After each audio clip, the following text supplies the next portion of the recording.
আসসালামু আলাইকুম। বস্তায় মেটে আলু চাষ বা গাছ আলু চাষ বর্তমানে দারুণ একটা কৃষি পদ্ধতি, যেখানে অনেক বিশাল পরিমাণে ফলন পাওয়া যায়।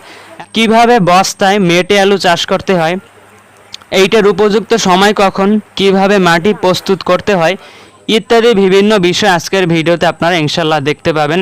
এবারে কিছু আমরা বীজ নিয়েছি, বেশ বড় বড় ধরনের অঙ্কুরোদ্গম হয়েছে বীজগুলো। এবার একটা গর্ত তৈরি করতেছি, যেই গর্তের মধ্যে আমাদের যে বস্তাগুলো রাখবো, যাতে করে বস্তাগুলো কাত হয়ে যেন মাটির উপর যেন পড়ে না যায়, এজন্য গর্ত করে রেখে দিতেছি। মাটি প্রস্তুত করার জন্য আমাদের এখানে আমরা ধানের খড়কুটো বা চিটা, দোআঁশ মাটির গুঁড়ো, গোবর সার, এর সাথে আমরা বালি এবং কিছুটা ছাই মিশ্রিত করে একটা দারুণ একটা কম্বিনেশন আমরা তৈরি করেছি।